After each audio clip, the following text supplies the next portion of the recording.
సామాన్యుడు కూడా సివిల్స్ సాధించవచ్చు అని నిరూపించాడు ఓ యువకుడు. ర్యాంక్ కూడా ఆల్ ఇండియా ర్యాంక్లో 587. ఆయన పేరు రామారెడ్డిపేట రజనీకాంత్ కామారెడ్డి.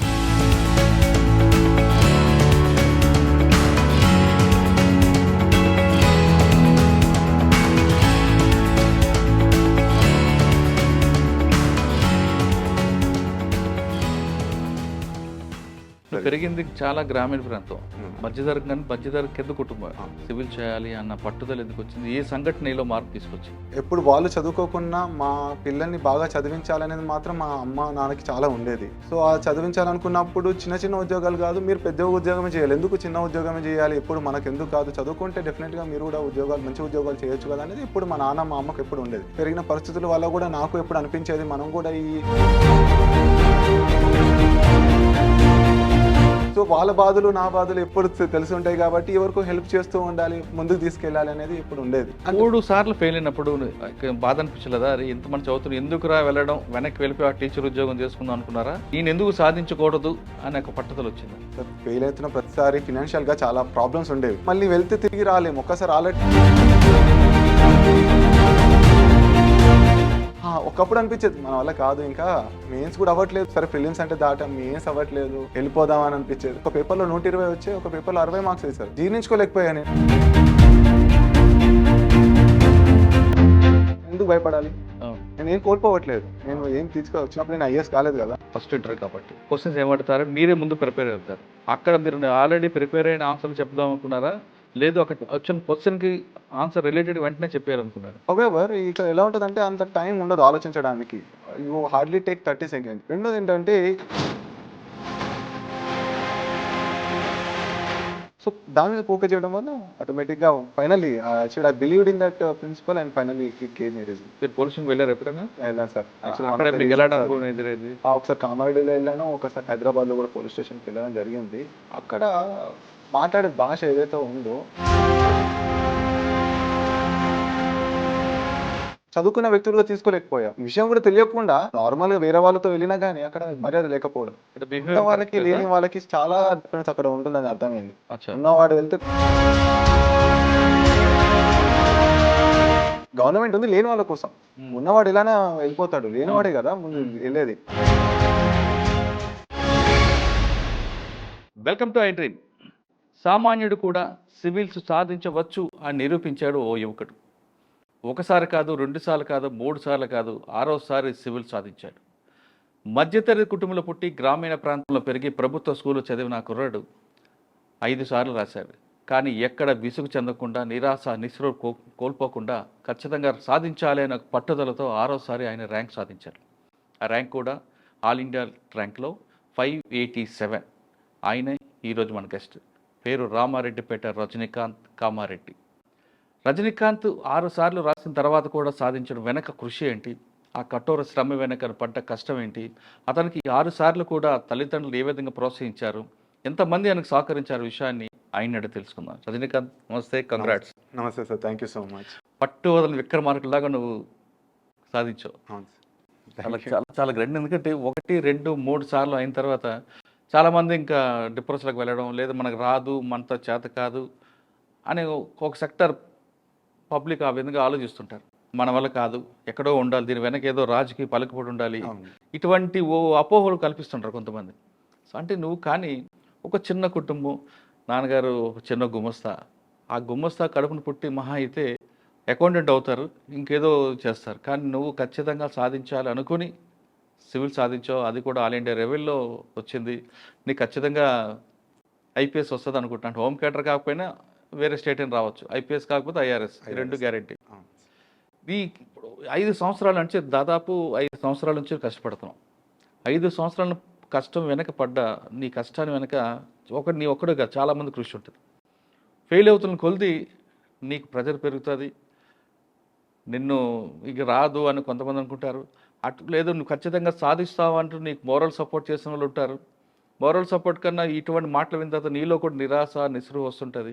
ఇవన్నీ ఎలాగ ఈ స్ట్రెస్ దాటుకుంటూ వచ్చావు? ఈ ప్రశ్నకు సమాధానం చెప్పే ముందు ఒకసారి మీ కుటుంబ నేపథ్యం, మీ నాన్నగారు అమ్మగారు నీకు ఏ విధంగా సపోర్ట్ చేశారు?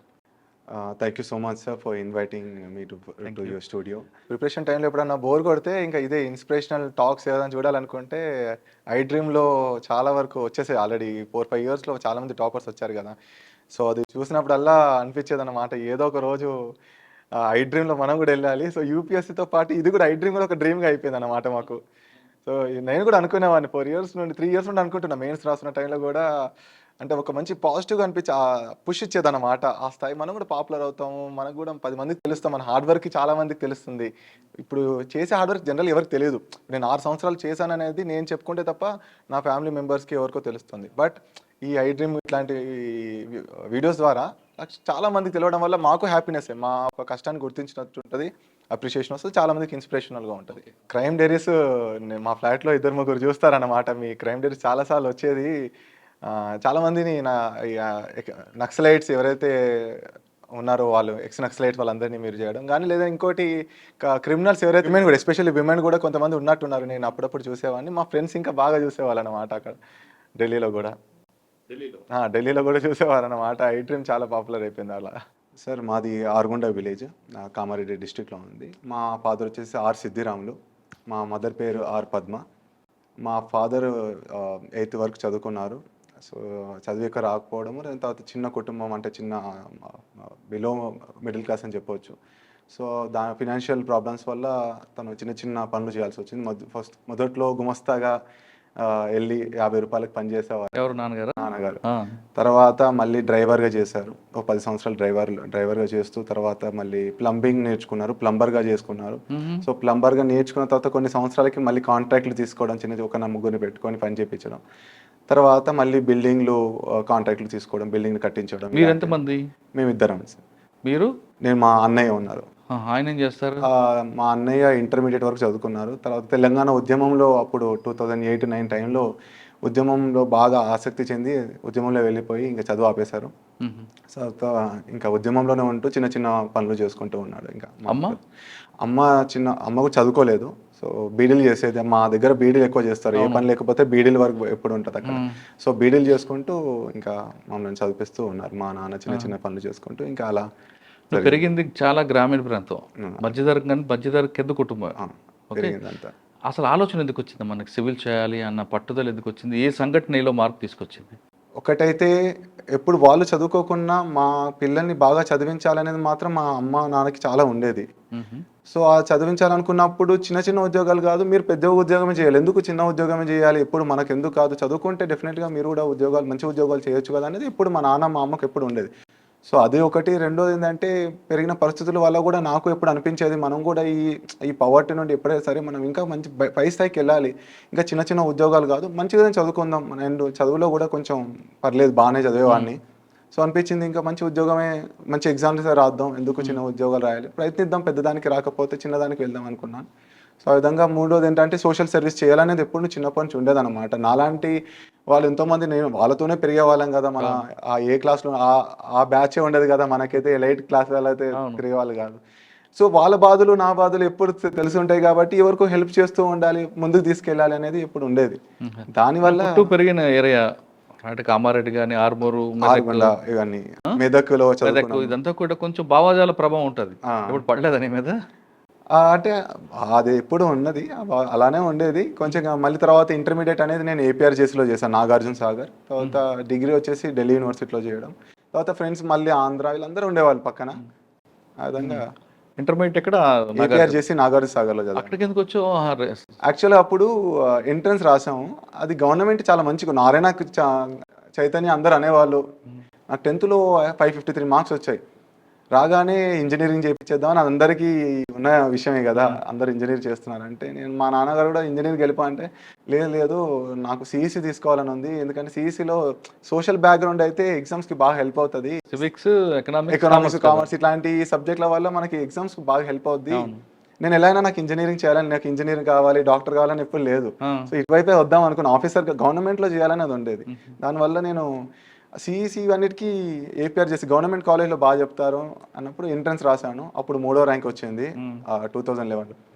ఆ తర్వాత అక్కడ జాయిన్ అయ్యి తర్వాత మళ్ళీ నెక్స్ట్ యూనివర్సిటీలో చేయాలన్నది ఉండేది. ఎందుకంటే ఆర్ట్స్కి యూనివర్సిటీ అయితే చాలా మంచి ఎడ్యుకేషన్ ఉంటుంది. ఆ. ఇంజనీర్స్కి ఎట్లయితే ఐఐటి ఎన్ఐటీస్ ఉంటాయో ఇంకా మన ఆర్ట్స్ వైపు సెంట్రల్ యూనివర్సిటీస్ ఏవైతే ఉన్నాయో అందులో చేద్దాం అనుకున్నాను. అప్పుడు ఢిల్లీ యూనివర్సిటీలో అప్లై చేసుకున్నాను, వచ్చింది. అక్కడ బిఏ చేశారు? హిస్టరీ చేశాను. ఢిల్లీ బిఏ హిస్టరీ ఆనర్స్ చేశాను. అచ్చా, అసలు సైన్స్ బ్యాక్గ్రౌండ్ మీకు లేదు. లేదు మరి ఇటువైపు ఎలాగొచ్చారు? యాక్చువల్ అది ఇప్పుడు ఈ ఎగ్జామ్లో మోస్ట్లీ మీకు జనరల్ నాలెడ్జ్తోనే ఎక్కువ ఉంది. History, polity, economy, geography, only some to an extent science and technology, environment ఇవి ఉంటాయి. మిగతా అంతా ఎథిక్స్ కానీ ఇవన్నీ కూడా ఆర్ట్స్ వైపే కదా. అదొక added advantage. But only in CSAT, ఏదైతే సీసాట్ ఉందో అందులో బాగా మ్యాథ్స్ రావాలి. అచ్చా. మ్యాథ్స్ అనేది బాగా అక్కడ డిఫికల్టీ అనిపించేది. ఒకసారి అందులో ఫెయిల్ అయ్యాను, ఒక 2 సార్లు ఫెయిల్ అయ్యాను, కానీ 4 సార్లు పాస్ అయ్యాను అందులో సీసాట్లో. కష్టపడ్డాను ఎందుకంటే ఆర్ట్స్ కదా. కానీ సాధారణంగా చాలా మందికి ఆర్ట్స్ గ్రూప్లో ఉన్న వాళ్ళకి మనం దీన్ని సూట్ కావని ఒక ముద్ర ఉంది. అవునండి. అంటే మొదట్లో ఒకప్పట్లో మాత్రం ఆర్ట్స్ వాళ్ళు బాగా చదువుకునే వాళ్ళు, తర్వాత ఈ ఇంజనీరింగ్ స్టూడెంట్స్ బాగా క్లియర్ చేయడం వల్ల ఈ ఆర్ట్స్ వాళ్ళకి చాలా అనిపించింది, అరే ఎన్ఐటి ఐఐటి వాళ్ళు చేస్తున్నారు, మనం ఈ డిగ్రీ కాలేజీలో చదువుకొని ఎలా చేస్తాం, చిన్న చిన్న గవర్నమెంట్ స్కూల్లో కాలేజీలో చదువుకుంటే కష్టం అనుకునే వాళ్ళు. కానీ నేను ఎప్పుడు అది మైండ్లో పెట్టుకోలేదు. ఎవరైనా సాధించవచ్చు అనేది మాత్రం నా మైండ్లో ఎప్పుడూ ఉంది. అలానే ప్రయత్నిస్తూ ఉన్నాను. ఎన్ని ఫెయిల్యూర్ వచ్చినా ప్రయత్నిద్దాం. ఇంకోటి, నా ఫెయిల్యూర్ ఎప్పుడు అంత చాలా దూరంగా లేదు, దగ్గరలోనే పోతుంది.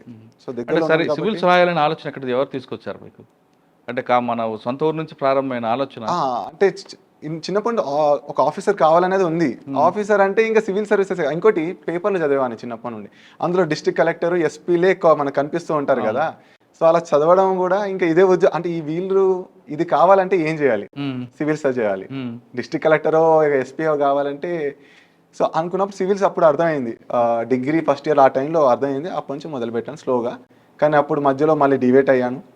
డిగ్రీ అయిపోగానే ఒక టీచర్గా చేశాను 2 సంవత్సరాలు ఇక్కడ హైదరాబాద్లో. తర్వాత 18 నుండి స్టార్ట్ చేశారు. 2018లో స్టార్ట్ చేసి 2018 ఫస్ట్ అటెంప్ట్లో ప్రిలిమ్స్లో కాలేదు, కొట్టింది. సెకండ్ పోయింది, థర్డ్ పోయింది, తర్వాత ఫోర్త్. ఎందుకు 3 సార్లు ఫెయిల్ అయినప్పుడు బాధ అనిపించలేదా? అరే ఇంతమంది చదువుతున్నా ఎందుకురా వెళ్ళడం, వెనక్కి వెళ్ళిపోయి ఆ టీచర్ ఉద్యోగం చేసుకుందాం అనుకున్నారా? లేదు ఖచ్చితంగా సాధించాలి, నేను ఎందుకు సాధించకూడదు అని ఒక పట్టుదల వచ్చిందా? సార్ ఫెయిల్ అవుతున్న ప్రతిసారి ఫినాన్షియల్గా చాలా ప్రాబ్లమ్స్ ఉండేవి.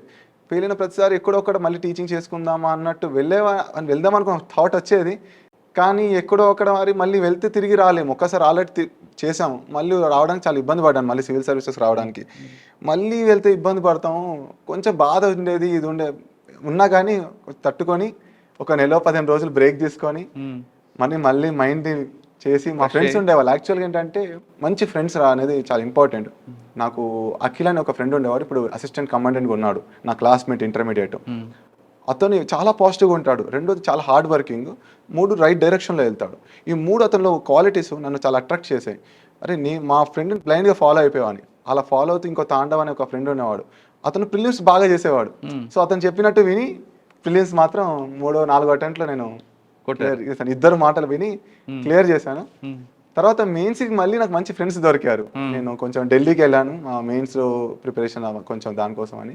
అక్కడ సాయి ప్రకాష్ అనే ఒక అబ్బాయి ఉండేవాడు. అతను ఫస్ట్ అటెంప్ట్లో ఐపీఎస్ వచ్చింది, నా రూమ్మేట్. అక్కడ ఇప్పుడు అకాడమీలో ట్రైనింగ్లో ఉన్నారు. మధ్యలో మళ్ళీ ఈవెల్ తీసుకుని ఐఏఎస్కి ట్రై చేశారు, రాలేదు. ఇప్పుడు అకాడమీలో ట్రైనింగ్లో ఉన్నారు. అతను ఇద్దరు కలిసి ఉండేవాళ్ళం. సో మెయిన్స్ నాది అవ్వట్లేదు, ఫస్ట్ టైం రాసిన మెయిన్స్ అవ్వలేదు, అతనిది అయ్యింది. అప్పుడు మళ్ళీ అతని గైడెన్స్ తీసుకునేవాడిని. సో సాయి ప్రకాష్ తర్వాత ఇంకో ఫ్రెండ్ 22లో మళ్ళీ నాకు సుభాష్ అనే ఒక ఫ్రెండ్ పరిచయం లైబ్రరీలో. ఇద్దరం చాలా క్లోజ్ అయిపోయాం. అతనికి ఐఆర్ఎస్ వచ్చింది 22లో. సో ఇద్దరు నా పక్కనే ఉండేవాళ్ళు. మళ్ళీ వాళ్ళు ఐఏఎస్కి ప్రిపేర్ అయ్యారు వాళ్ళిద్దరు. తర్వాత క్రాంతి, ఇంకో 2-3 ఫ్రెండ్స్ ఉన్నారు. వాళ్ళు ఎప్పుడు వాళ్ళ ఇంతకుముందు మెయిన్స్ రాసి పాస్ అవ్వడం, అలాంటి కంపెనీ వల్ల ఎప్పుడు పక్కనే ఉండడం వల్ల బాగా నేర్చుకున్నాను వాళ్ళ దగ్గర. పాజిటివ్ వైబ్రేషన్ చాలా బాగా పాజిటివ్. పక్కనే వాళ్ళు క్లియర్ చేస్తూ అంటే ఒకప్పుడు అనిపించేది మన వల్ల కాదు, ఇంకా మెయిన్స్ కూడా అవ్వట్లేదు, సరే ప్రిలిమ్స్ అంటే దాటం, మెయిన్స్ అవ్వట్లేదు, వెళ్ళిపోదాం అని అనిపించేది. కానీ ఈ ఫ్రెండ్స్ ఉండడం వల్ల మాత్రం ఫ్రెండ్స్ సపోర్ట్ బాగుంది. ఒకవైపు అమ్మా నాన్న ఫైనాన్షియల్ ప్రాబ్లమ్స్ ఉన్నాయంటారు, వాళ్ళు ఎప్పుడు కూడా వచ్చారా మనకి ఎందుకు అన్నారా? లేదండి, మా ఫ్యామిలీ వాళ్ళు ఎంత ఇబ్బంది పడ్డా వాళ్ళు తినకున్నా కానీ అది మాత్రం ఎప్పుడు కూడా నెలకి పంపించేవాళ్ళు.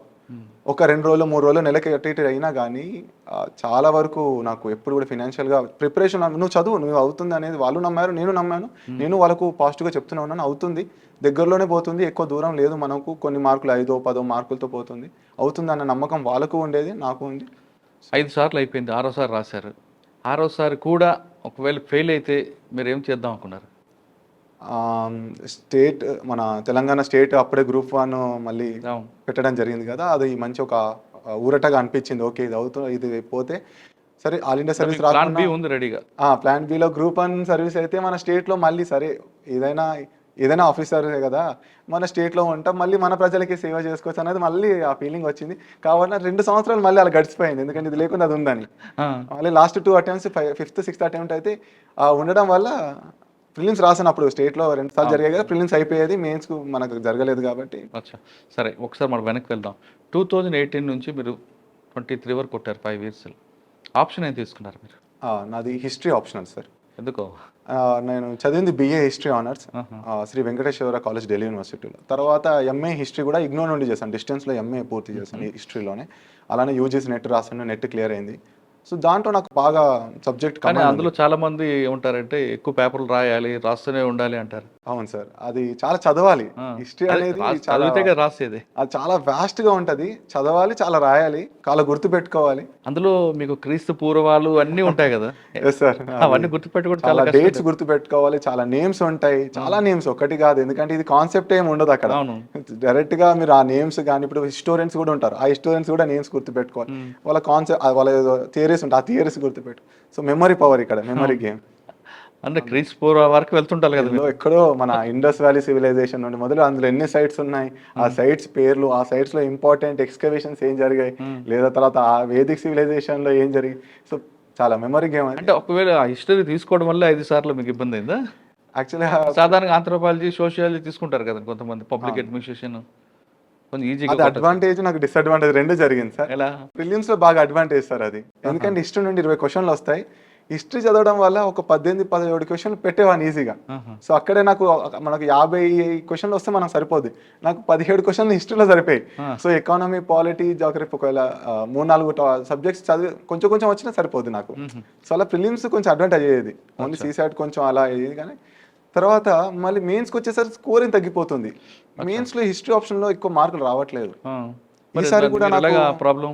ఫస్ట్ టైం రాసినప్పుడు ఒక పేపర్లో నాకు 60 వచ్చాయి, ఒక పేపర్లో 120 వచ్చాయి, ఒక పేపర్లో 60 మార్క్స్ వేశారు.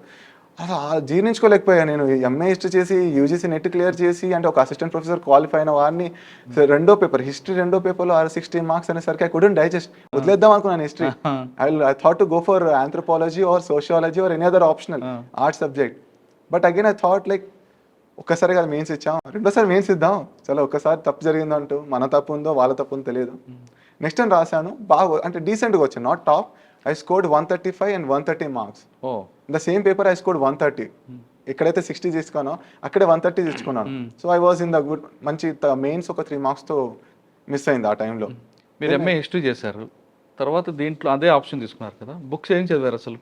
ఫస్ట్లో అయితే NCERTs ఉంటాయి కదా, ఆ NCERTsని న్యూ NCERTs అంటాం, ఆ న్యూ NCERTs బాగా చదువుకున్నాను. తర్వాత ఏంటంటే కొన్ని స్టాండర్డ్ బుక్స్ హిస్టరీ ఆప్షనల్లో మా గ్రాడ్యుయేషన్ టైంలో ఏవైతే చదువుకున్నానో మళ్ళీ ఒకసారి రివిజన్ చేసుకున్నాను. దాంతోపాటు MA ఇగ్నో బుక్స్ ఉంటాయి, MA హిస్టరీ ఇగ్నో బుక్స్, అవి చాలా బాగుంటాయి యాక్చువల్గా. అక్కడ నుండి కూడా క్వశ్చన్స్ వచ్చే అవకాశాలు ఉంటాయి ఇగ్నో నోట్స్ నుండి. సో ఆ 3. తర్వాత సెల్ఫ్ స్టడీ హిస్టరీ అని ఒక ఇన్స్టిట్యూట్ ఉంది, ఆన్లైన్ ఇన్స్టిట్యూట్, అందులో వాళ్ళ నోట్స్ ఉంటాయి, ఆ నోట్స్ కూడా. సో 4-5 సోర్సెస్ని చదివి వాటి నోట్స్ చేసుకున్నాను. అచ్చా, అంటే మొత్తం 5th అటెంప్ట్లో కొట్టారు, 6th అటెంప్ట్లో వచ్చింది, లాస్ట్ అటెంప్ట్లో. ఇప్పుడు కొంచెం గాలి పీల్చుకున్నారా? చాలా. ఒకసారి ఒక నెత్తి మీద చాలా పెద్ద బండ, ఇన్ని రోజులు మోస్తున్న బండ ఒక్కసారి తీసేస్తే ఇలా ఇంత ఫ్రీగా ఉంటాం, అలా ఉంది. ఓకే. ఇంటర్వ్యూలో నాకు డైరెక్ట్ ఫస్ట్ ఇంటర్వ్యూ ఇందులో. బట్ నేను ఇంటర్వ్యూ తీసుకున్నారా? మాక్ చాలా ఇచ్చాను, ఢిల్లీలోనే ఇచ్చాను. నేను ఢిల్లీలోనే ఉన్నాను ప్రిపరేషన్ లాస్ట్ 2 years నుండి. అక్కడ ఒక 15 ఇన్స్టిట్యూట్స్లో ఇచ్చాను, ఇంక్లూడింగ్ వాజీరావు రెడ్డి కానీ, చహల్ అని, ఫోరం అని, ఒక మంచి మంచి ఇన్స్టిట్యూట్లో ఇచ్చాను. తీసుకున్న తర్వాత ఫస్ట్ ఇంటర్వ్యూకి వెళ్ళారు. ఫస్ట్ ఇంటర్వ్యూ ఇక్కడ. అక్కడ మీ ఫీలింగ్స్ ఏంటండి? ఎందుకంటే చాలా మంది లైన్లో ఉంటారు, చాలా మంది కొంచెం లేట్ అయితే బాగుండు, ఫస్ట్ మనం వెళ్ళకూడదు అనుకుంటారు. యాక్చువల్లీ ఏంటంటే వాళ్ళే డిసైడ్ చేస్తారు ఎప్పుడు వెళ్ళాలి ఏంటి అని, వాళ్ళు చెప్పినట్టు వినాలి. యాక్చువల్లీ ఏంటంటే నాది 2వ నంబరే, ఫస్ట్ అతను వెళ్ళిపోయారు, 2వ నంబరే 10 అవుతుంది, 10:30కి నాకు వచ్చేస్తుంది నాది. సో 10:30కి వచ్చేసి నన్ను తీసుకెళ్ళిపోయారు. మార్నింగ్ 9కి వెళ్ళాం, 1 hour అంతా పేపర్ వర్క్ జరుగుతుంది లోపల. 10కి ఇంకా ఆల్రెడీ ఇంకా చెమటలు పడుతూ ఉండే, తూర్చుకునే టైం కూడా ఇవ్వలేదు. వాళ్ళు వచ్చేసారు, ఫస్ట్ అటెంప్ట్ తీసుకెళ్తే నాకు సెకండ్ నేనే కాబట్టి టెన్షన్ స్టార్ట్ అయిపోయింది. కానీ అక్కడ పక్కన నలుగురు ఉంటే ఏదో మాట్లాడుతూ కొంచెం డివేట్ అయ్యాను. రాగానే ఇంకా తీసుకెళ్తూ ఉంటే మధ్యలో చెమటలు పడుతూ ఉన్నాయి.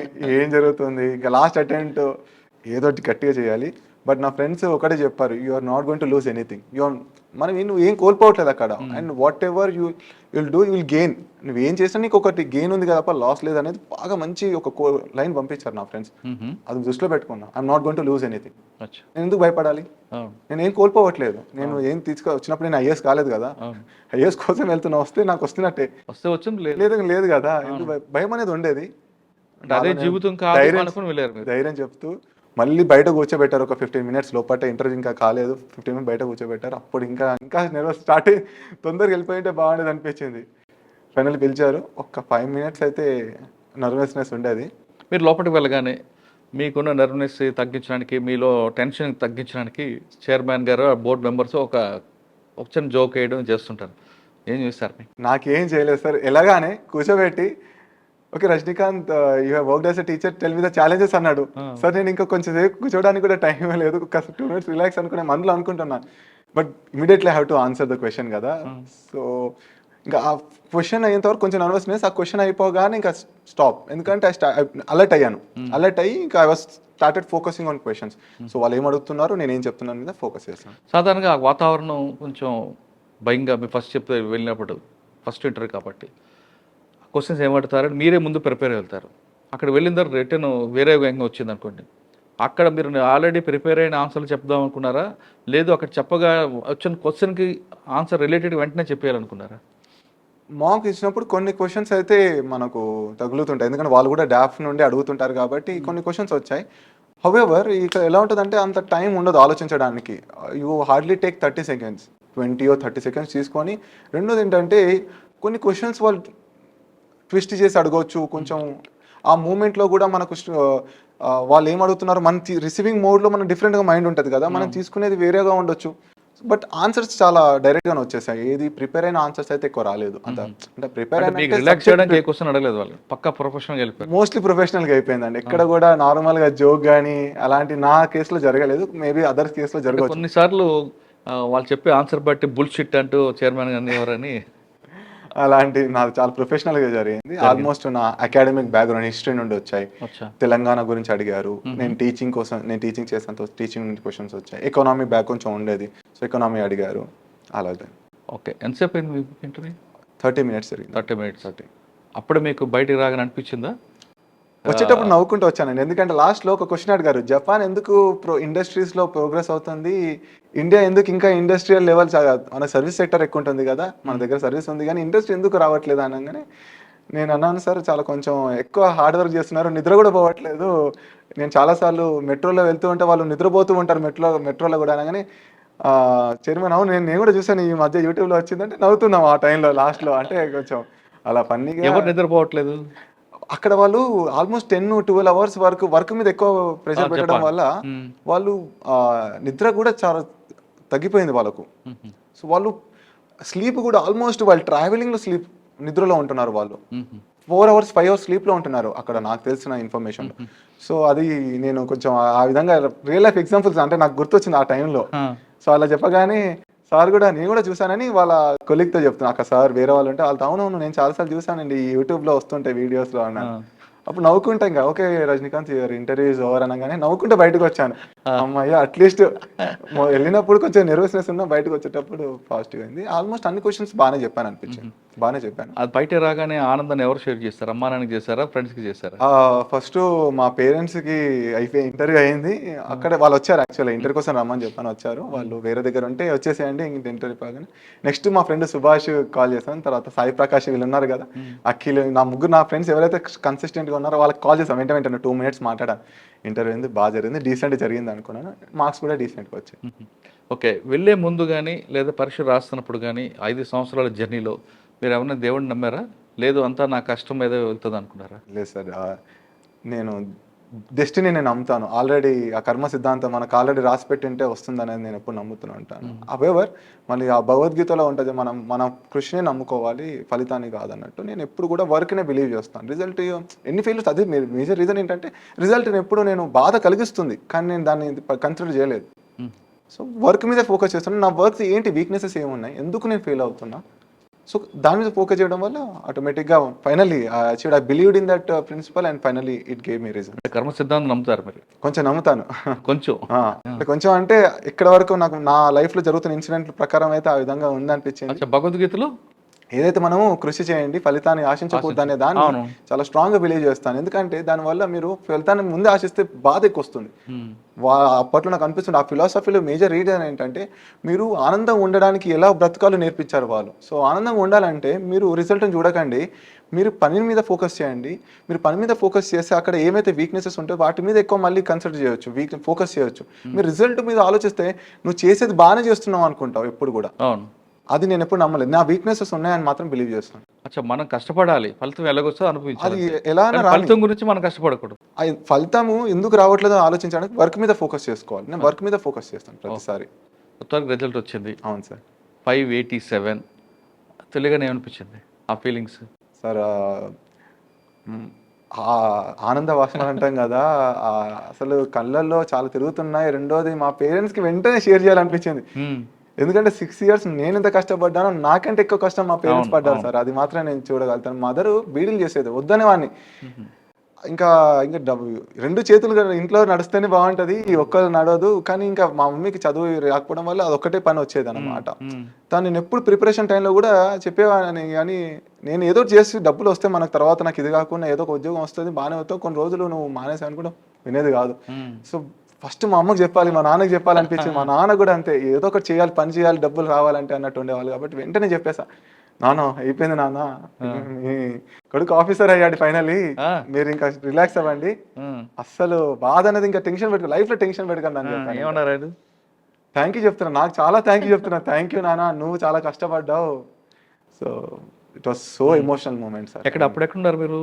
నేను ఢిల్లీలో ఉన్నాను సార్. ఇక్కడికి వచ్చినప్పటికి నేను వెంటనే వచ్చేసాను సార్. ఇంకా ఫ్లైట్ ఎంత అయింది, ఇంకా ఫ్లైట్ డబ్బులు అడిగి మా ఫ్రెండ్ని, అరే డబ్బులు లేదా నేను ఇంటికి వెళ్ళాలని చెప్పేసి 10,000 అడిగి ఇంటికి వచ్చేసాను. రాగానే సార్ ఇంకా వాళ్ళు చూసి ఏడ్ చేశారు సార్ మా మదర్. ఇంకా అంతా వీడు ఇంత కష్టపడ్డాడు, వీడు మాత్రం అసలు వదలట్లేదు ఇది కానీ. సో మమ్మీ నన్ను ఎక్కువ అప్రిషియేట్ చేస్తుంది అన్నమాట, నీ కష్టం వల్ల నువ్వు అయ్యావు. మీరు ఐఏఎస్ కానీ ఐపీఎస్ కానీ అవ్వాలనుకుంటే మీకు ఒక గోల్ ఉంటుంది, ప్రజలకి ఈ విధంగా సేవ చేయాలి, ఈ రంగాల్లో వాళ్ళకి మనం సపోర్ట్ చేయాలి. ఎగ్జాంపుల్ ఐఏఎస్ అయ్యారనుకోండి, ఎక్కువ దేని మీద ఫోకస్ చేస్తారు మీరు? ఎడ్యుకేషనా, స్కిల్ డెవలప్మెంటా, అన్ఎంప్లాయ్మెంటా, లేదా ఉమెన్ ఎంపవరా, లేదంటే అగ్రికల్చరా, దేని మీద ఎక్కువ ఫోకస్ ఉంటుంది? నా మైండ్లో ఎప్పుడూ 2-3 ఉండేవి సార్. ఒకటి అయితే ఎడ్యుకేషన్, ఎస్పెషలీ మా కామారెడ్డి, నిజామాబాద్ ఆ ప్రాంతంలో విమెన్ లిటరసీ చాలా తక్కువ sir, below national average. For example మా మదర్ చదువుకోలేదు కదా, అసలు జీరో నా ఎడ్యుకేషన్ అన్నమాట. అక్కడ మా మమ్మీ వాళ్ళ అక్కలు చెల్లి ఎవరు చదువుకోలేరు అట్లా ఆ ప్రాంతంలో. విమెన్ లిటరసీ బాగా ఎంకరేజ్ చేయాలని ఎప్పుడు ఉండేది. రెండోది ఏంటంటే సార్ అగ్రికల్చర్. ఈ అగ్రికల్చర్లో సార్ మా చుట్టాలు చాలా మంది అగ్రికల్చర్ వాళ్ళు ఉంటే వాళ్ళకు ఇన్కమ్ సరిగ్గా చాలా తక్కువ ఉంటుంది సార్. సో ఏదో ఒకటి ఇన్నోవేటివ్గా మనం అగ్రికల్చర్లో కూడా మనం కాంట్రిబ్యూట్ చేయాలనేది ఉండేది. మూడోది ఏంటంటే ఈ చైల్డ్ మ్యారేజెస్ ఇవన్నీ బాగా జరుగుతాయి మా వైపు. చైల్డ్ మ్యారేజెస్ కానీ కొంచెం ఈ కాస్ట్ డిస్క్రిమినేషన్ కూడా చాలా ఉండేది. ఇప్పుడు ఉందా అంటే ఊర్లలో అయితే మీకు తెలిసిందే సార్, అది ఎక్కడొక్కడ ఓపెన్గా చేయకుండా కానీ కాస్ట్ డిస్క్రిమినేషన్ జరుగుతున్నాయి. ఒక 10 సంవత్సరాల బ్యాక్ అయితే, 15 సంవత్సరాల బ్యాక్ నేను చిన్నప్పుడు పెరుగుతున్న పరిస్థితుల్లో చూసింది. సో మైండ్లో ఉండేది. సో మనం అందరం ఈ ఎకనామికల్గా వాళ్ళని అప్లిఫ్ట్ చేయాలి, ఎకనామికల్గా ఎవరైతే ఉన్నారో బ్యాక్వర్డ్ కాస్ట్ కానీ అందరినీ మనం మంచిగా ముందుకు తీసుకెళ్ళి అందరూ మనం అన్ని కాస్ట్ ఈక్వల్ అయిపోయేటట్టు ఉండాలనేది ఈ 3-4 ఉండేవి మైండ్లో. స్ట్రాంగ్ రీజన్స్ సార్ నేను ముందుకు వెళ్ళడానికి. ఓకే, ఇవి కాకుండా ప్రతి మనిషికి కావాల్సింది విద్య, వైద్యం, హెల్త్ మీద మీరు ఏమైనా ఫోకస్ చేశారు అప్పట్లో? హెల్త్ కూడా అంటే గవర్నమెంట్ హాస్పిటల్స్ని బాగా ఎంకరేజ్ చేయాలని ఉండేది. ఎందుకంటే ప్రైవేట్ హాస్పిటల్లో సార్ ఇప్పుడు ఒక ఎంఆర్ఐ స్కాన్ తీయాలంటే నాకు సొంతగా నేను చూస్తుంది ఏంటంటే 10,000 రూపాయలు ఒక స్కాన్ తీయాలంటే. అంటే చిన్న చిన్న కుటుంబాలు అయితే అఫోర్డ్ చేయలేవు. సో గవర్నమెంట్ హాస్పిటల్స్ పట్ల కూడా మనం ఇంకా ఇన్ఫ్రాస్ట్రక్చర్ అంటే మనం మాట ఆ లెవెల్ వెళ్ళినప్పుడు పాలసీ మేకింగ్లో we can contribute towards the government hospitals అనేది కూడా అనిపించింది. అలా కూడా మీరు ఢిల్లీ వెళ్ళారు, అక్కడ కూడా మీరు ఢిల్లీ చుట్టుపక్కల అన్ని ప్రాంతాలు తిరుగుంటారు, హర్యానా అని చూసుంటారు. మనకి తెలంగాణ స్టేట్లో ఉన్న గ్రామీణ ప్రాంతాలకి మీరు వెళ్ళిన ఢిల్లీ చుట్టుపక్కల గ్రామీణ ప్రాంతం చాలా వ్యత్యాసం కనిపిస్తుంటుంది. అంటే కమర్షియల్ దీంట్లో కానీ లేదా చదువులో కానీ ఇంట్లో అటువంటి కల్చర్ని, అటువంటి కమర్షియల్ క్రాప్స్ని మన ప్రాంతంలో పరిచయం చేయాలి, ఖచ్చితంగా మన కలెక్టర్ అయితే చేయాలని ఏమైనా మీరు పెట్టుకున్నారా? అవును సార్, నేను లాస్ట్ 2 అటెంప్ట్స్ మెయిన్స్ రాసేటప్పుడు బాగా చదువుకునే వాళ్ళం. ఈ అగ్రికల్చర్ అనే సబ్జెక్ట్ మీద కూడా చాలా నా దగ్గర ఉండేది. అప్పుడు ఏమనిపించిందంటే మన దగ్గర మేజర్గా ఈ ఓన్లీ మొక్కజొన్న, షుగర్ కేన్ కానీ కొన్ని క్రాప్స్, కాటన్ ఇవే ఉన్నాయి. బట్ రీసెంట్ టైమ్స్లో మనకు హార్టికల్చర్ క్రాప్స్, ఈ మన ఏంటంటే కొత్త కొత్త పద్ధతులు వచ్చాయి కదా, ఇన్నోవేటివ్ టెక్నిక్స్ వల్ల మనం ఫ్రూట్స్ కానీ, ఇప్పుడు డ్రాగన్ ఫ్రూట్ ఉండండి, ఇప్పుడు సెమీ ఆరిడ్ రీజియన్లో డ్రాగన్ ఫ్రూట్ బాగా వస్తుంది, వాటర్ మెలన్ కానీ, ఫ్రూట్స్ కానీ, నెక్స్ట్ పామ్ ఆయిల్ ట్రీస్ ఉన్నాయి. ఆ పామ్ ఆయిల్ ట్రీస్ కూడా మనకి సెమీ ఆరిడ్ రీజన్ ఈ తెలంగాణ మా లాంటి ప్రాంతాల్లో పండే అవకాశం ఉంటుంది. నేను అనుకున్నాను ఇవి కూడా అగ్రికల్చర్లో ఇలాంటి తీసుకురావాలి. ఇవి ఏంటంటే రెమ్యునరేటివ్ క్రాప్స్ కదా, కొంచెం టైం టేకింగ్, బట్ బెటర్గా మీకు ప్రైజెస్ వస్తాయి. మిగతా వాటికి ప్రైజెస్ తక్కువ, వీటికి మాత్రం ఎప్పుడు ప్రైజెస్ ఉంటాయి. సో ఇన్కమ్ లెవెల్స్ పెంచవచ్చు అనేది ఉద్దేశం ఉంది. అదొకటి. నెక్స్ట్ మీరు చుట్టుపక్కల మీరు పంజాబ్, హర్యానా అటువైపు వెళ్తే చండీగఢ్, ఒక రైతు అంటే చాలా రిచ్ పీపుల్ కనిపిస్తారు. మన దగ్గరకు వస్తే రైతు అనగానే ఇంకా పేదరికం కనిపిస్తుంటుంది. అటువంటి కల్చర్, అటువంటి మన దగ్గర రైతు కూడా అదే విధంగా తలెత్తుకొని బెంచ్ కార్లో తిరిగే విధంగా ప్లాన్ చేయాలని ఉందా? అదే సార్, అది కావాలంటే మనం కమర్షియలైజేషన్ ఆఫ్ క్రాప్స్ కావాలి. ఇప్పుడు సస్టైనబుల్ మనం మాత్రమే ఉన్నాం అంటే కేవలం పండించిన దాంట్లో మనకు వాళ్ళ కుటుంబాలు, కొన్ని కుటుంబాలకు సరిపోయేంతనే ఉంది. ఎక్కువ కమర్షియలైజేషన్ ఈ మధ్య మనకు రీసెంట్గా తెలంగాణ వచ్చాక కొంచెం బెటర్ అయింది. హౌవెవర్ ఈ క్రాప్స్ కేవలం మనకు 3-4 క్రాప్స్ ఏవైతే అవి కాకుండా మిగతా ఏదైతే హార్టికల్చర్ కానీ, బ్యాంబూ ట్రీస్ కానీ, మనకు ఈ సెరికల్చర్ కానీ, ఇప్పుడు చాలా డిఫరెంట్ ఏదైతే ఉన్నాయో అవన్నీ కూడా మనం ఈ ప్రాంతంలో చాలా తక్కువ మా దాంట్లో. వీటి ద్వారానే మనం అట్లా పంజాబ్ రైతుల్లాగా కావాలంటే డిఫరెంట్గా చేయాలి. అంటే ఇట్లాంటి కొత్త పద్ధతులు కానీ, డ్రిప్ మన ఇరిగేషన్ తక్కువ కదా, మన దగ్గర కెనాల్ లేదు. అక్కడంటే కెనాల్స్ ఉన్నాయి, వాటర్ ఫుల్గా వస్తుంటాయి. మన దగ్గర ఈ డ్రిప్ ఇట్లాంటి ఎంకరేజ్ చేయాలి. సో మైక్రో ఇరిగేషన్ లాంటి ఏదైతే ఉన్నాయో. సాధారణంగా చాలా మంది ఏమనుకుంటారంటే డెవలప్మెంట్ అంటే రోడ్లు వేసాం, లైట్లు వేసాం అనుకుంటారు. అదే డెవలప్మెంట్ కాదు అన్నది మీలాంటి వాళ్ళకి తెలుసు, ఇక్కడ అమ్మాయికి తెలియదు. ప్రతి మనిషి యొక్క తలసరి ఆదాయం పెంచడానికి ఒక కొత్త జనరేషన్ ఆఫీసర్గా మీ దగ్గర ఎలాంటి ప్లాన్ ఉంది? పర్ క్యాపిటల్ ఇన్కమ్ పెరగాలంటే సార్, ఫస్ట్లీ మనం డైవర్సిఫికేషన్ ఆఫ్ ద జాబ్స్ ఉండాలి. అంటే మేజర్గా ఎవరైతే ఇప్పుడు ఒక ఫర్ ఎగ్జాంపుల్ అగ్రికల్చర్లోనే తీసుకుంటే మనము వాళ్ళు కేవలం ఒక క్రాప్ మీద డిపెండ్ కాకుండా మిక్స్డ్ ఫార్మింగ్ అంటాం కదా, వాళ్ళతో ఈ మన యానిమల్ రేరింగ్ కూడా, అంటే ఈ ఆవులను వీళ్ళని కూడా పెంచడం, వాటి ద్వారా మిల్క్ ఏదైతే ఉత్పత్తున్నో మిల్క్కి మధ్య చాలా డిమాండ్ ఉంది కదా, మిల్క్ ప్రొడక్ట్స్ కానీ. సో అది. రెండోది ఏంటంటే మనం ఇట్లాంటి ట్రీస్, కొన్ని కమర్షియల్ ట్రీస్ ఉంటాయి, వాటిని కూడా వాళ్ళకి పెంచాలి. ఓకే, ఆ విధంగా. నెక్స్ట్ ఇండస్ట్రియల్ సెక్టర్ సార్, మేజర్గా ఏంటంటే మన ఇండస్ట్రియల్ సెక్టర్ చాలా తక్కువ. సో ఇన్నోవేటివ్ మనకు ఇన్వెస్ట్మెంట్లు అట్రాక్ట్ చేయాలి మన ఏరియాలోకి, కంపెనీస్ రావాలి. ఇప్పుడు ఒక కార్ కంపెనీ పెట్టామంటే దాని ద్వారా ఎన్నో సెకండరీ ఆపర్చునిటీస్ వస్తాయి. సో ఆ విధంగా మనం ఇండస్ట్రీని డెవలప్ చేసుకుంటూ, దెన్ సాఫ్ట్వేర్ కూడా మనం హైదరాబాద్ ఏదైతే ఉందో సార్, యాక్చువల్గా మన పర్ క్యాపిటల్ ఇన్కమ్ హైదరాబాద్ పక్కన పెట్టేస్తే మిగతా వాళ్ళ పర్ క్యాపిటల్ చాలా తక్కువ ఉంది. సో ఈ సాఫ్ట్వేర్ ఇండస్ట్రీస్ని మనం డీసెంట్రలైజ్ చేయగలిగితే డెఫినెట్లీగా, అది వచ్చేసి ఇప్పుడు కొంచెం సిద్దిపేటలో మొదలైంది, వరంగల్, కరీంనగర్లో కొంచెం అయింది. ఈ కామారెడ్డి, మా నిజామాబాద్, ఆదిలాబాద్ ఈ సైడ్ కూడా కొంచెం సాఫ్ట్వేర్ ఇండస్ట్రీస్, నార్మల్ ఇండస్ట్రీస్, ఈ ఫ్యాక్టరీస్ కూడా వస్తే పర్ క్యాపిటల్ ఆటోమేటిక్గా పెరుగుతుంది. రైట్. ఇంకా ఐఏఎస్, ఒకవేళ ఐపీఎస్ ఇప్పుడు 587 ఐఏఎస్ వచ్చింది, హోమ్ కేటర్ అయితే డౌట్ అనుకుంటా, ఇంకా వేరే స్టేట్కి వెళ్తారు. రోస్టర్లో ఏ స్టేట్ కోసం వెళ్తారా, లేదు అక్కడ ఎవరు అమ్మాయిని పెళ్లి చేసుకుని మళ్ళీ మీరు హోమ్ కేటర్కి వస్తారు? ఇప్పుడైతే ఆలోచన ఏం లేదు సార్, మనకు సర్వీస్ కావాలి. నేను ఎప్పుడు ఈ స్టేట్లో చేయాలని ఎందుకంటే అనుకుంది ఆల్ ఇండియా సర్వీస్ కాబట్టి ఏ స్టేట్ వచ్చినా మనకు ఓకే అనుకున్నాను. డెఫినెట్లీ మన స్టేట్ వస్తే I would be the most happy person. But however అది సెకండ్. మన స్టేట్ కన్నా వేరే స్టేట్లో పనిచేస్తే ఎక్స్పోజర్ పెరుగుతుంది కదా. అవునండి, డెఫినెట్లీ. ఇంకోటి ఏంటంటే ఈ రాజకీయ ఒత్తిడి తగ్గిపోతాయి కంపారిటివ్. లేదంటే ఇక్కడ మన వాళ్ళే కదా, ఇది చేయి అది చేయని అంటుంటారు, అదైతే కొంచెం తక్కువ ఉంటుంది. ఇనిషియలీ ఒక 5 సంవత్సరాలు 10 సంవత్సరాలు అక్కడ మనం ఎక్కువ ఒత్తిడి పెట్టారు, మనం కూడా వినే అవకాశాలు కూడా ఉండవు అక్కడ వేరే స్టేట్. లా అండ్ ఆర్డర్ విషయం, ఇప్పుడు మీరు ఒక ఐపీఎస్ ఆఫీసర్ రాబోయేవారు అనుకుందాం, లా అండ్ ఆర్డర్ ఎలా చేయాలి? మీకు ఢిల్లీ లాంటి క్రైమ్ ఏరియాలో చూశారు కాబట్టి, కామారెడ్డిలో క్రైమ్ కంపేర్ చేసుకుంటే ఢిల్లీలో ఎక్కువ ఉంటుంది మన తెలంగాణ కంపేర్ చేసుకున్నాం. ఇప్పుడు జనరేషన్ క్రైమ్ ఎలా పెరిగిందంటే ట్రెడిషనల్ క్రైమ్ పోయింది, వైట్ కాలర్ అఫెన్స్ వెళ్ళిపోయింది, ఇప్పుడు సైబర్ క్రైమ్ నడుస్తుంది ఎక్కువగా. ఈ సైబర్ క్రైమ్ కంట్రోల్ చేయడం కానీ, లేదా క్రైమ్ ఎగ్నిస్ట్ ఉమెన్ విషయంలో కానీ, క్రైమ్ ఎగ్నిస్ట్ చైల్డ్ విషయంలో, వీటి మీద ఏమైనా మీరు కొత్తగా చేద్దాం కానీ, లేదు పోలీస్ స్టేషన్కి వచ్చిన వాళ్ళ పట్ల మర్యాదగా మాట్లాడడం. మీరు పోలీస్ స్టేషన్కి వెళ్ళారు ఎప్పుడైనా? వెళ్ళాను సార్. అక్కడ మీకు ఎలాంటి అనుభవం ఎదురైంది? చాలా చేదు అనుభవాలేదు సార్, ఎందుకంటే అటువంటి అనుభవాలు వేరే వాళ్ళకి రాకుండా ఉండడానికి మీరు కొత్త ఒక ప్లాన్ చేసుకొని దాన్ని డెవలప్ చేద్దామని ఏమైనా ఉందా? డెఫినెట్లీ చాలా నాకు ఫస్ట్ ఎప్పుడు కూడా చెప్పండి, మీకు ఎక్కడ చేదు అనుభవం ఇది? 2-3 సార్లు పోలీస్ స్టేషన్కి వెళ్ళినప్పుడు అక్కడ వాళ్ళు మాట్లాడే భాష నాకు నచ్చలేదు సార్. ఎందుకు ఎస్ఐ వెళ్ళారు కానీ మీరు? సిఐ కానీ ఒకసారి చిన్న చిన్న గొడవలో వెళ్ళాం. ఎక్కడ, కామారెడ్డిలోనా? ఒకసారి కామారెడ్డిలో వెళ్ళాను, ఒకసారి హైదరాబాద్లో కూడా పోలీస్ స్టేషన్కి వెళ్ళడం జరిగింది. అక్కడ మాట్లాడే భాష ఏదైతే ఉందో అది నాకు నచ్చలేదు సార్. అంటే ఒక సిఏ స్థాయి ఎస్ఐ స్థాయిలో ఉన్న వ్యక్తులు కూడా లకారాలు మకారాలు మాట్లాడుతూ ఉంటే చదువుకున్న వ్యక్తులుగా తీసుకోలేకపోయా.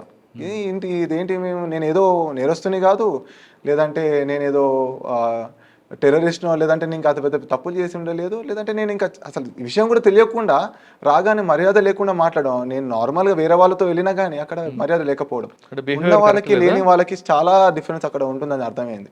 ఉన్నవాడు వెళ్తే కూర్చొని బట్టి మాట్లాడతారు, లేనివాడు వెళ్తే గేట్ బయట ఉండాలి, సార్ వస్తాడు పిలుస్తారు లోపలికి అంటారు.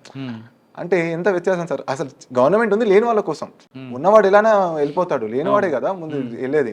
లేనివాడికే ఇబ్బందులు, ఉన్నవాడు ఎందుకు వెళ్తాడు పోలీస్ స్టేషన్, ఇక్కడ ఎందుకు వాడు ఎందుకు వెళ్తాము? సో లేనివాడు వెళ్ళిన ముందే తెలుసు వీళ్ళు వస్తారని. అట్లాంటప్పుడు మనం మా భాషలో కానీ వెంటనే మళ్ళీ రియాక్షన్ అనేది కొంచెం ఈ మధ్య మన తెలంగాణలో మారొచ్చు కొంచెం మన పోలీసింగ్లో, కానీ మిగతా వేరే రాష్ట్రాల్లో కానీ ఇంకా ఆ భాష ఉంది. అది అంటే అది ఆ చేంజ్ తీసుకురావాలనుకున్నారు. అది ఒకటి. 2 సార్ మన అలానే మీరు సైబర్ క్రైమ్స్ అంటున్నారు కదా, అందులో కూడా డెఫినెట్లీ మనకు ఇన్నోవేటివ్ సొల్యూషన్స్ కావాలి. ఒకటి స్కిల్ డెవలప్మెంట్ చేపియాలి ఎస్ఐ కానీ సిఏ స్థాయిలో కానీ, లేదంటే కానిస్టేబుల్ స్థాయిలో నుండి కూడా కొంచెం ట్రైనింగ్ ఈ సైబర్ దాంట్లో ట్రైనింగ్ వాళ్ళకి ఇస్తేనే వాళ్ళు అవేర్నెస్ క్రియేట్ చేయగలుగుతారు. ఎందుకంటే గ్రౌండ్ లెవెల్లో చేసేది వాళ్ళే కాబట్టి. మీరు గ్రామీణ ప్రాంతం వచ్చారు, భావజాలం కొంత లేకపోయినా కొంచెం స్మెల్ అయితే ఉంటుంది మీకు, కానీ ప్రజలకి పోలీసుల మధ్యన ఒక గ్యాప్ ఉంది. మీరు కింద స్థాయిని చూసి వచ్చారు కాబట్టి ఆ గ్యాప్ని తగ్గించడానికి మీ దగ్గర ప్లాన్ ఆఫ్ యాక్షన్ ఉందా ఏమన్నా? అవును సార్. ఒకటి నేను ఏమనుకున్నానంటే, ఒకవేళ ఐపీఎస్ సార్ వస్తే మాత్రం వారంలోనో ఎప్పుడో ఒకసారి రూరల్ ఏరియాస్కి వెళ్ళాలి. ఎందుకంటే వాళ్ళు మ్యాక్సిమం ఎస్ఏ సిఎస్ స్థాయిని కలిసడానికి వీలుంటుంది, ఒక ఎస్పీ లెవెల్ ఒక ఏఎస్పీ ఎస్పీ లెవెల్ని కలిసడానికి వీలు ఉండదు. సో వాళ్ళు మన దగ్గర రావడం కంటే మనమే వాళ్ళ దగ్గరికి, ఏదైతే మనం ప్రజల వద్దకే పాలన అంటాం కదా, ఆ విధంగా నేను అనుకునేవాడిని వారంలో ఒక్కసారైనా సరే ఆఫీస్ నుండి బయటికి వెళ్ళి వాళ్ళ దగ్గరికి వెళ్ళి మనం విలేజ్లో ఒక మీటింగ్ అరేంజ్ చేసేసుకొని, మీకు ఏ ఇష్యూస్ ఉన్నాయి వాళ్ళు రావడం మీరే ఎప్పుడో ఒకసారి వీలైన 15 రోజులకు ఒకసారి మనకి, ఎందుకంటే ఆఫీసర్గా డిఫరెంట్ రోల్ ఉంటుంది. దాని తర్వాత పర్సనల్ స్థాయిలో కూడా వెళ్ళి ఎప్పుడైనా సండే ఎప్పుడైనా నాకు వీలు దొరికితే విలేజెస్కి వెళ్ళాలి. విలేజెస్ అక్కడికి వెళ్ళి పంచాయతీ గ్రామ సభలో కానీ ఎక్కడైనా పార్టిసిపేట్ చేయాలని ఇప్పుడు ఉండేది. ఆలోచన మంచిదే, ఆలోచన చాలా మంది ఇంప్లిమెంట్ చేస్తున్నారు. కానీ ఇక్కడ ఒక మైనస్ ఎదురవుద్ది. మీరు డైరెక్ట్గా గ్రామీణ ప్రాంతంలో వెళ్ళి పబ్లిక్తో ఇంటరాక్ట్ అయ్యి మీ సమస్యలు ఉంటే డైరెక్ట్గా నాతో మాట్లాడిన ఫోన్ నెంబర్ ఇస్తే అక్కడ మీకు ప్రజలకి మధ్యలో ఇంకొక లేయర్స్ ఉన్నాయి, డిఎస్పీ సిఐ ఎస్ఐ. వాళ్ళు డైరెక్ట్గా వీళ్ళందరినీ ఓవర్కమ్ చేసి డైరెక్ట్ ఎస్పీతో మాట్లాడుతున్నారు కాబట్టి మాకు చాలా ఇబ్బంది అవుతుందంటూ కొంతమంది సబార్డినేట్స్ అంటుంటారు. అటువంటి సమస్య వచ్చింది అనుకోండి, మీరేం చేస్తారు అప్పుడు? ఇక్కడ బ్యాలెన్స్ అనేది చాలా ఇంపార్టెంట్. ఎలా అంటే నా ఒక మేజర్ ఉద్దేశం ఏంటంటే, ఒక ఆఫీసర్ ఎస్పీ లెవెల్ ఆఫీసర్ వాళ్ళ దగ్గరికి వెళ్ళి మాట్లాడిన వాళ్ళు ఒక ధైర్యం నింపాలని, అంతేగాని ఎస్ఏ సిఏ డిఎస్పీ జాబ్ని నేను చేస్తానని కాదు. నా జాబ్ ఏదైతే నా రోల్లో నేను చేస్తూనే ఉంటాను, కానీ మనం ఆ స్థాయికి వెళ్ళినప్పుడు అరే నేను ఒక ఎస్పీ సార్తో మాట్లాడాననే ధైర్యం వాళ్ళు ఉన్నప్పుడు, వాళ్ళు ఎస్ఏ సిఐ దగ్గరికి వెళ్ళినప్పుడు కూడా ధైర్యంగా వాళ్ళ మాటలు చెప్పుకున్నాం. ఇప్పుడు నాకైతే ఎలా అయితే ఎప్పుడో ఒకసారి, రోజు అయితే కాదు, ఎప్పుడో ఒకసారి మనం కలిసినప్పుడు ఏదైతే ధైర్యం వస్తుందో ఆ ధైర్యం నెక్స్ట్ టైం ఎస్ఐ పోలీస్ స్టేషన్కి వెళ్ళినప్పుడు నేను ఎస్పీ లాంటి ఆఫీసర్ చూసినప్పుడు వీళ్ళతో కూడా మనం కొంచెం చెప్పే అవకాశం అయితే ఉంటుంది. ఆ ఉద్దేశం చెప్పే అవకాశం ఉంటుంది. ప్లస్ ఎస్పీతో కంపేర్ చేసుకుంటారు అంటే ఆ విధంగా మనం ఆ స్థాయి ఎస్పీతో కంపేర్ చేస్తారు, కానీ ఎస్ఐ ఆ రూట్ బిహేవియర్ తట్టుకోలేరు కదా. అది కొన్ని అందులో ఇష్యూస్ రావచ్చు. మేము దాన్ని స్లోగా ఒక లోపలికి వెళ్ళాక తెలుసు ఆ గ్రౌండ్ లెవెల్ ఇంకా మనం, ఎందుకంటే వెంటనే వెళ్ళగానే ఇంప్రూవ్మెంట్ వస్తుంది నేను అనను. నేను ఒకవేళ ఇంకా నేర్చుకున్నట్టు చాలా ఉంటాయి ఆ రోల్లో. ఒకవేళ ఐఆర్ఎస్ వచ్చింది, అవును సార్, అప్పుడు ఏం చేస్తారు? ఆర్థిక వ్యవస్థని సార్ ఏదైతే మనకు ఈ మధ్య ఈ కరప్షన్ కానీ ఇలాంటి ఎకనామికల్గా జరుగుతుంటే దగ్గర మినిమైజ్ చేయడానికి ట్రై చేస్తుంటాం అంతే. ఇక్కడ బ్లాక్ మనీ ఏదైతే జరుగుతుంది, మేజర్గా రీజన్ ఏంటంటే ఐఆర్ఎస్ వాళ్ళది బ్లాక్ మనీని రెడ్యూస్ చేయడం, ఎలిమినేట్ చేయడానికి మేజర్గా వీళ్ళు ఉంటారు ఐఆర్ఎస్ ఆఫీసర్లు. సో దాంట్లో ఎకనామికల్గా కానీ మనం కాంట్రిబ్యూట్ చేయొచ్చు కంట్రీకి. అంటే 3 వచ్చాయనుకోండి, 3 రాదు కానీ ఒకటి వస్తుంది గ్యారెంటీ. ఐఏఎస్ రాదు, ఐపీఎస్ లేదా ఐఆర్ఎస్. ఐపీఎస్ మీకు వస్తుంది అనుకుంటున్నా. వచ్చిందంటే ఒకవేళ పోలీస్ స్టేషన్కి వెళ్ళారు మీరు, ఫస్ట్లో ప్రతి ఆఫీసర్కి మంచి జిల్లు కొట్టదు. ఆ టైంలో ఎవరైనా కనబడితే, ఒక ఏదో అమ్మాయి విషయంలో కానీ ఇంకొక విషయంలో కనబడితే వాళ్ళని కూర్చోపెట్టి ఆ విషయం షార్ట్ అవుట్ చేస్తారా, లేదు మీలో ఉన్న టెంపర్మెంట్ బయటకు వచ్చి వాళ్ళని ఇంకో రకంగా రెడీ చేస్తారు? సార్ మేబీ ఫస్ట్ సెకండ్ అటెంప్ట్లో వచ్చి ఉంటే మేబీ ఈ టెంపర్ ఉండదేమో. ఆల్రెడీ ఏజ్ కూడా వచ్చేసింది, అంటే ఆల్రెడీ 28, 29, 30 ఇయర్స్ దగ్గరకు వచ్చాం కాబట్టి మనం ఆ టెంపర్ ఇప్పుడు అన్ని సర్వీస్ అయ్యే లోపు ఆలోచించి 30 నిర్ణయం దాటుతాయి తీసుకుంటారా? కాబట్టి టెంపర్ అనేది తగ్గిపోయింది. అన్ని ఆలోచించి ఇప్పుడు కొంచెం స్టేబుల్గా మెచ్యూర్డ్గా చేస్తూ వెళ్తారు. రూల్ ఆఫ్ లా అని సీనియర్స్ యొక్క మన అడ్వైజర్స్ని అండ్ స్టాండర్డ్ ప్రొసీజర్స్ ఉంటాయి కదా. ఎందుకంటే ఆల్రెడీ ఫ్రెండ్స్ సర్వీస్లో వెళ్తూ ఉండడం వల్ల నాకు వాళ్ళతో ఇంటరాక్షన్ అవ్వడం వల్ల కొంచెం సిస్టమ్ అనేది తెలుసుకుంటూ వచ్చింది లాస్ట్ 2-3 ఇయర్స్లో. బట్ ఆ స్టెబిలిటీ వచ్చింది, మెంటల్ స్టెబిలిటీ కానీ మెచ్యూరిటీ కానీ. నన్ను వెన్ ఐ వాజ్ అట్ 21, 22కి మీరు అన్నట్టు ఆ సింగర్ సినిమా చూసినప్పుడు వెళ్ళి ఐపీఎస్ అనగానే అటు వెళ్ళాలని ఉంది. ఇప్పుడు అదేం లేదు, ఆ ఊపు పోయింది. ఇప్పుడు నార్మల్గానే చట్టం పని దాన్ని చేసిపోయేలా చేస్తారు. రూల్ ఆఫ్ లా ఎప్పుడు మెయింటైన్ చేయాలి. కాన్స్టిట్యూషన్ మాకు ఎప్పుడు అదే, మేము చదువుకునేటప్పుడు కూడా కాన్స్టిట్యూషన్ని రూల్ ఆఫ్ లా అని డిస్క్రిషన్ ఉండకూడదు, డిస్క్రిషన్ తక్కువ ఉండాలి. నేను నా సొంత డిసిషన్ తీసుకోకూడదు, abide by the law, constitution, ఈ 3. సరే, 5 సంవత్సరాలు కష్టపడి ర్యాంక్ కొట్టారు, మరి మీ అమ్మగారికి ఇంటికి కోడలు ఎప్పుడు తీసుకొస్తారు? ఆవిడ కోరుకోటి తీర్చాలి కదా. సార్ అదైతే యాక్చువల్గా ఈ ప్రిపరేషన్ అంత వరకు థాటే లేదు. ఎందుకంటే ఈ జాబ్ లేకుండా ఇవ్వరు, మీకు తెలిసిందే విషయం. ఇంకా ఏం చేస్తున్నావు అంటారు ఇప్పుడు కూడా. అందుకోసం నేను పెళ్లిలోకి వెళ్ళలేదు. మీరు ర్యాంక్ వచ్చింది కాబట్టి సంబంధాలు వరుసగా వస్తుంటాయి. ఇప్పుడైతే ఇంకా రాలేదు సార్. మేబీ ఇంటర్వ్యూ చూసాక ఎవరన్నా వస్తే మాత్రం డెఫినెట్లీ. ఇంకా అమ్మగారు అడుగుతున్నారా చాలా 2 ఇయర్స్ నుండి అడుగుతున్నారు. ఈ ఇయర్ అనుకుంటాను. ఒకవేళ అంటే ఈ సంవత్సరం అమ్మగారిని అత్తగారు చేస్తారు అది వాళ్ళ ఇష్టం సార్, వాళ్ళ చేతిలో ఉంది. They respect me, I respect them. అంటే మీ మనసులో ఎవరు లేరు? అంటే ఉన్న సిచ్యువేషన్స్ దాటిపోయావా? అయిపోయాయి సార్. ఆ లవ్ ఏజ్ అనేది, ఆ లవ్ ఏజ్ అవన్నీ దాటుకుంటూ వచ్చేసాం. ఇంకా ఇప్పుడు ఇంకా we have to listen to the సొసైటీని కూడా వినాలి. ఇంకా వీఆర్ రెస్పాన్సిబుల్. మనం చేసేది ప్రతిదీ కూడా ఒక 10 మంది చూస్తూ ఉంటారు కాబట్టి respecting the society, the my family, my other people. మీ మీద మొత్తం అందరూ ఫోకస్ ఉంటుంది. చిన్న తప్పు చేసినా అది ఎక్స్పోజ్ అవుతుంది సార్. అదే తప్పే కనిపిస్తుంటది యాక్చువల్ గా. మంచి అనేది చాలా తక్కువ మంది తీసుకుంటారు. మీరు ఇప్పుడు వచ్చి ఏ స్టేజ్కి వచ్చారంటే మీకు వెళ్ళాడు పొలిటికల్ బ్యాక్గ్రౌండ్, ఫైనాన్షియల్ బ్యాక్గ్రౌండ్ లేదు. మీ ఓన్ ఇంటిగ్రేట్ ఎలా డెవలప్ చేసుకుంటూ వచ్చారు.